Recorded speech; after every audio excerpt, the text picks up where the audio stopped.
Mbak Sri, Hadir Ibu. Mbak Fatika, Hadir. Mbak Nimas, Nggak masuk, Bu. Mbak Laras. Belum datang. Oke, berarti yang tidak hadir dua orang.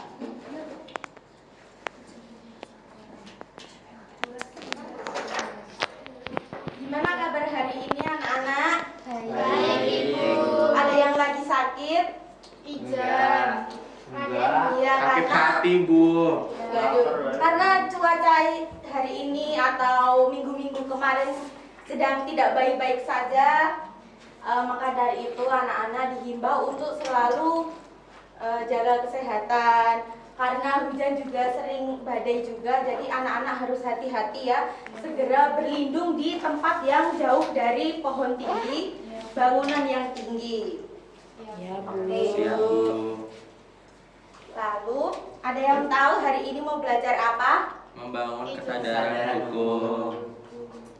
Ya, tujuannya untuk Bu, mengetahui. telat, Bu. Aduh, Mbak Ramas telat lagi, kenapa Mbak? Iya, Telat, Bu. Habis ini teleponan Tidur. dulu sampai malam. Kenapa Mbak Raras? Tidur, Bu. Tiduran. Tidurnya jam berapa semalam? Semalam sleep call, Bu, sama. Iya. Oke, karena sudah kesepakatan dari awal, yang terlambat nanti akan merangkum video dari YouTube ya Bu. Oke, Bu. Oke, Bu. Oke, silakan duduk. Ya, terima kasih, Bu. Maaf, Ibu. Ya. Oke, yang selanjutnya. Tadi tujuan dari mempelajari membangun kesadaran hukum ini agar anak-anak itu dapat menerapkan perilaku taat hukum berdasarkan peraturan yang berlaku di masyarakat. Ada yang tahu sebelumnya kemarin belajar apa kita? Norma. Norma apa? Norma ada apa aja? Norma hukum, agama, kesusilaan, sosial. Sosial. Udah. Contohnya norma agama apa? Ibadah. Yang kesusilaan. Ijan tahu Bu, Ijan. Apa Mas Ijan? Lupa, Bu. Kok lupa? Kesusilaan itu berasal dari Hati nurani. Kalau kesopanan, Salim. salim. Terus Kebiasaan itu, Bu, dari kebiasaan. kalau di lingkungan sekolah, Saling sama Saling sama guru. guru. salim sama guru. Kalau di masyarakat, Sapa. sapa. Tegur sapa.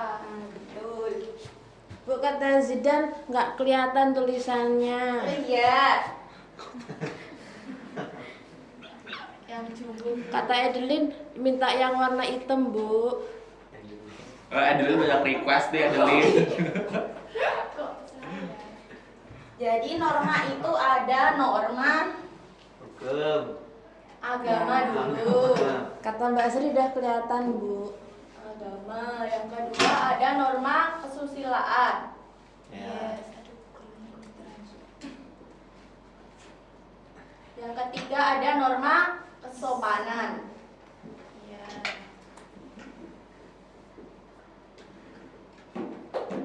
Yang keempat ada norma Sosial. hukum. Hukum.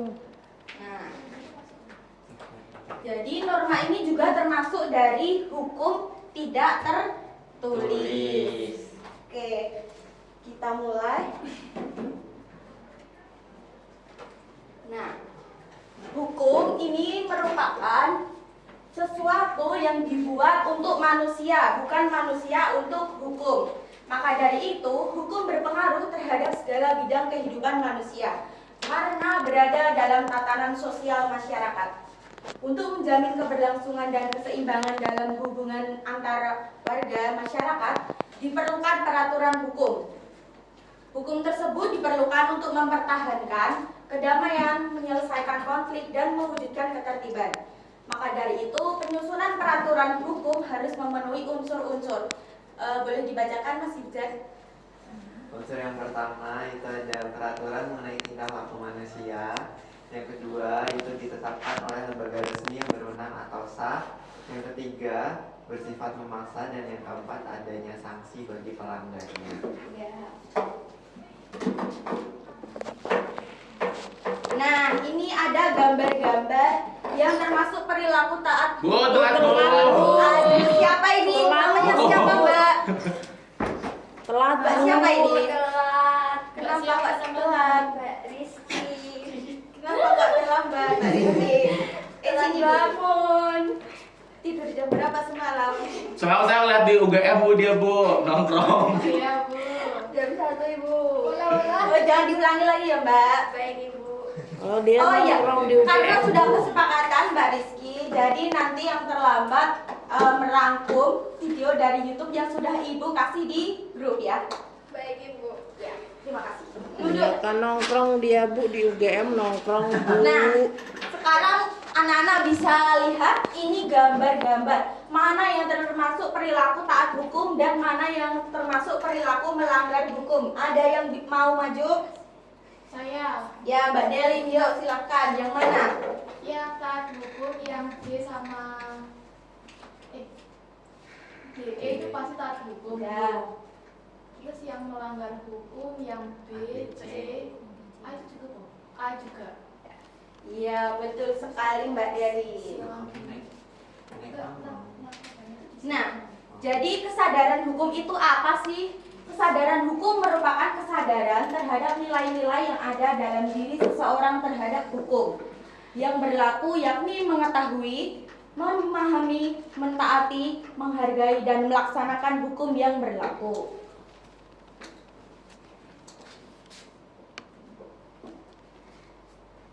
Kesadaran hukum, apabila semakin tinggi tingkat kesadaran tersebut, maka secara umum penegakan dan ketertiban menjadi semakin baik sehingga diharapkan dapat memajukan bangsa dan negara. Dasar konstitusional negara berdasarkan hukum ialah pasal 1 ayat 3 UUD NRI tahun 1945 yang berbunyi negara Indonesia adalah negara hukum. Maka dari itu, pengertian bahwa segala tatanan dalam kehidupan bermasyarakat, berbangsa, dan bernegara didasarkan atas dasar hukum. Nah, ciri-ciri seseorang atau masyarakat yang memiliki tingkat kesadaran hukum yang tinggi itu ada 5. Apa saja itu? Boleh dibaca Mbak Sri? Baik, ciri-ciri seseorang atau masyarakat memiliki tingkat kesadaran hukum yang tinggi. Yang pertama ada ketaatan hukum dilaksanakan oleh semua kalangan. Yang kedua, hak dan kewajiban dipahami dengan baik. Yang ketiga, rendahnya tingkat pelanggaran hukum. Yang keempat, tingginya kepercayaan rakyat terhadap aparat penegak hukum. Dan yang terakhir, penegakan hukum dilakukan tanpa diskriminasi. Baik, terima kasih Mbak Sri.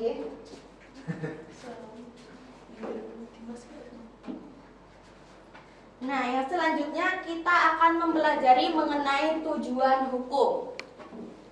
Tujuan hukum tidak terlepas dari penyusunan dan pelaksanaan norma hukum. Pembentukan peraturan perundang-undangan harus dilakukan berdasarkan asas pembentukan peraturan perundang-undangan yang baik. Meliputi, dan boleh dibacakan. Oke, yang pertama ada kejelasan tujuan, yang kedua ada kelembagaan atau pejabat pembentuk yang tepat, yang ketiga ada kesesuaian antara jenis, hierarki, dan materi muatan, yang keempat dapat dilaksanakan, yang kelima ada kedayagunaan dan kehasilgunaan, yang keenam ada kejelasan rumusan, dan yang terakhir ada keterbukaan. Nah, maka dari itu, dari asas-asas tersebut, agar setiap pembentukan peraturan perundang-undangan dapat dilaksanakan, harus memperhitungkan efektivitas peraturan perundang-undangan tersebut, baik secara filosofis, sosiologis, maupun yuridis. Yang selanjutnya, tujuan hukum menurut Rumokai. Ada yang mau membacain? Saya Bu. Oke, Mbak Nara, silakan. Yang pertama ada teori keadilan yang bertujuan hukum untuk mewujudkan keadilan. Yang kedua, teori utilitas hukum untuk mewujudkan kemanfaatan. Ketiga, teori gabungan. Pentingnya hukum adalah untuk mewujudkan keadilan dan manfaat. Dan yang terakhir, teori ketertiban dan ketentraman masyarakat yang bertujuan hukum adalah mengatur pergaulan hidup secara damai. Ya, terima kasih Mbak Rara. Untuk Mbak Nedelin dan Mas Hizan, HP-nya disimpan dahulu ya, karena sudah kesepakatan yang menggunakan HP saat pembelajaran nanti akan disita, oke? Benar Bu, benar Bu. Yang selanjutnya kita akan mempelajari mengenai sumber hukum. Sumber hukum yaitu ada Pancasila, bahwasanya sumber dari segala sumber hukum di negara kita. Menurut ketetapan MPR nomor 3 MPR tahun 2000, sumber hukum merupakan sumber yang dijadikan sebagai bahan dalam penyusunan hukum atau peraturan perundang-undangan. Sumber hukum terdiri atas sumber hukum tertulis dan hukum tidak tertulis. Anak-anak ada yang sudah tahu apa itu sumber hukum tertulis? Contohnya? Undang-undang, apa lagi? Perpu. Nah, ini sumber hukum tertulis merupakan sumber hukum yang berlaku dan tercantum dalam berbagai peraturan negara. Contoh dari sumber hukum tertulis menurut tata urutan perundang-undangan yang diatur dalam pasal 7 ayat 1 Undang-Undang nomor 12 tahun 2011 yang telah diubah dengan Undang-Undang nomor 13 tahun 2022, yaitu sebagai berikut. Ada apa saja? Lalu Ketetapan MPR, undang-undang, peraturan pemerintah mengganti undang-undang, peraturan presiden, peraturan daerah provinsi, peraturan daerah kota atau Kabupaten. Untuk yang sumber hukum tidak tertulis tadi sudah Ibu contohkan, yaitu norma. Jadi sumber hukum tidak tertulis itu merupakan hukum yang hidup dan berkembang di masyarakat yang tidak tertulis, seperti adat atau kebiasaan masyarakat. Nah, ini sumber hukum, contohnya adat atau kebiasaan masyarakat yang positif dan sudah melembaga seperti norma moral. Norma adalah pedoman dalam berinteraksi bagi anggota masyarakat untuk mewujudkan tujuan hidup bermasyarakat, yaitu kehidupan yang harmonis, rukun, tertib, dan damai. Norma seringkali juga bersifat lokal pada suatu wilayah, tetapi juga dapat bersifat meluas yang menjangkau seluruh masyarakat dan melewati batas-batas negara. Nah, dari norma-norma yang tadi Ibu tuliskan tadi, sumbernya ini. Jadi norma kesusilaan itu sumbernya berasal dari hati nurani. Kesopanan berasal dari kebiasaan, norma agama berasal dari kepercayaan. Hukum berasal dari hukum yang berlaku. Oke. Karena materi sudah selesai, jadi kali ini Ibu akan menggunakan media. Maaf tadi Ibu kelupaan. Jadi media yang akan kita pakai merupakan media pakar. Apa itu pakar? Pakar adalah papan kartu. Jadi nanti setiap peserta didik akan terbagi menjadi 3 kelompok ya. Ya, Bu. Ya, Bu. Setelah itu setiap kelompok menentukan siapa saja yang akan maju berurutan. Misal ini kelompok 1 Mbak Fatikah, Mbak Sri, dan Mbak Asyifa. Beliau nanti peserta didik tersebut menentukan, misal Mbak Ayat yang maju nomor 1, Mbak Sri nomor 2, dan Mbak Asyifa nomor 3. Nah, setelah itu yang berurutan pertama nanti akan maju membuka ini di dalamnya terdapat soal. Nah, setiap orang dikasih kesempatan 15 detik untuk mengetahui soal ini. Mengingat. Jadi soalnya diingat-ingat lalu disampaikan ke kelompok yang ada di Nah, sudah paham? Sudah, Bu. Itu berarti jawabnya boleh kerjasama. Iya, boleh. Ya. Jawabnya kerjasama, tapi soalnya yang melihat satu. Jadi setiap anak-anak itu biar apa ya? Mengingat. Ya. Mengasah daya pikir. Oke. Sudah siap? Siap, Bu. Kelompoknya siapa? Kelompoknya gimana, Bu? Kelompok 1 Mbak Fatikah, Mbak Sri, dan Mbak Asyifa. Kelompok 2 Mbak Raras, Mbak Rizky, dan Mas Dimas. Kelompok 3 Mas Gizan, Mbak Delin, dan Mas Ida. Hore. Oke, sekarang silahkan duduk di kelompoknya masing-masing. Duduk. Sudah. Iya. Sebentar. Ya, Bu, ditungguin, Bu.